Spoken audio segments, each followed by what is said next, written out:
Good morning students, this is Junita Mukherjee once again in SS Public School giving you some notes about the chapter Ray Optics and Optical Instrument. In this particular class we will learn about the power of the lens itself. Power of the lens, though we know that P is equals to power of the lens and it is given by 1 upon F. So how it is getting, we are just deriving this one. So in this topic we will just go ahead with the power of a lens. What do you mean by power of lens? Power of lens is the ability of the lens or of converging and diverging rays of the lens to converge and diverge the rays of the light incident on it is called the power of the lens itself. Power of the lens can be defined as the tangent of the angle by which it converges and diverges a beam of light falling at an inner distance from the optical center. So according to the figure, we will have to take this as angle del, and this is the focus point. This is the spherical lens we have taken, and this is the convex lens here. This is the h height we have taken. This is taken as f itself. This is the focal length. Now tan del is equal to h upon f, which if h is equal to 1, then tan del is equal to 1 upon f for a small value of del. That is tan del is equal to del. So del is equals to 1 upon f. Thus the power of the lens P is equals to 1 upon f. XI unit of power of lens is dipole itself. The power of the lens is measured as the reciprocal of the focal length in meter. That is P is equals to 1 upon f in mm. In f, if f is equals to 1 meter and P is equals to 1 meter raised to 1 minus 1 or 1 dipole. So according to the lens breaker formula, 1 upon f is equals to mu minus 1 upon r1 minus r2, 1 upon r2, and because f is equals to 1 upon f, p is equals to 1 upon f, we have p equal to mu minus 1 into 1 upon r1 plus 1 upon minus r2 upon r2. So this is how we are deriving the power of the lens itself.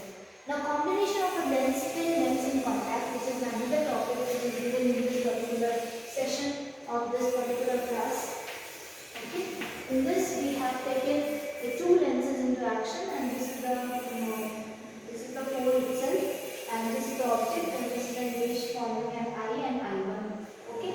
For the image formed by the first lens is equal to 1 upon v1 plus 1 upon u is equal to 1 upon f1. First equation, we are taking this into action, and v1 is this one. Okay.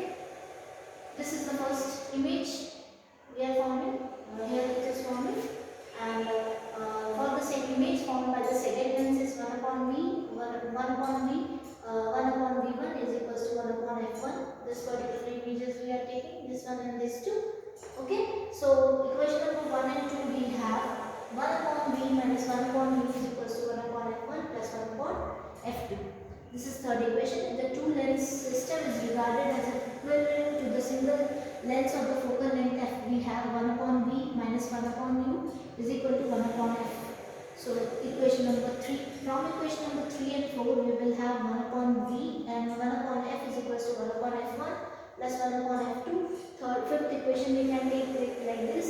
So for several lenses of focal length f1, f2, f3 and so on, the effective focal length will be 1 upon f is equals to 1 upon f1 plus 1 upon f2 plus 1 upon f3 and so on.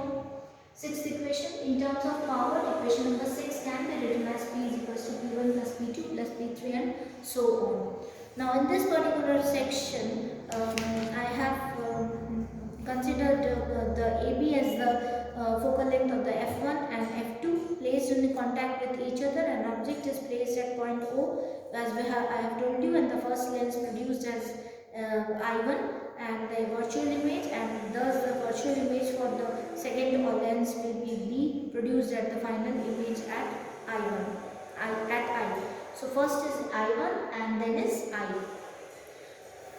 So this is how these two combinations is being told by me, and thus magnification of a combination of a lens I will give it in a note itself.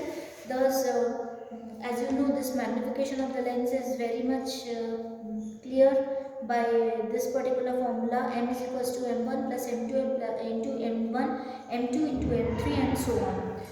These are the two combinations This is the combination of the lens. Magnification of the combination of the lens is given by two methods. That is, if the combination of the lens of one convex lens is f1 and one concave lens is minus f2, and if f1 is greater than f2, we have f is negative. The combination will behave like concave lens, and the focal length of the convex lens is larger, so f1 is less than f2 and f will be positive. The combination will behave as a convex lens, and thus the focal length of the concave lens is smaller, so f1 is equals to f2, and thus f is equals to infinite. F is infinite, so combination will behave like a plain glass sheet itself.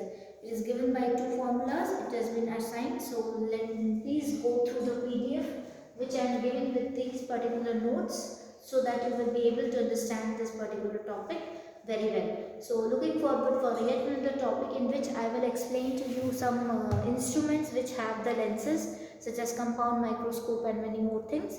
So in that particular session I will tell you about this combination, and till then take care and study well. Thank you, students.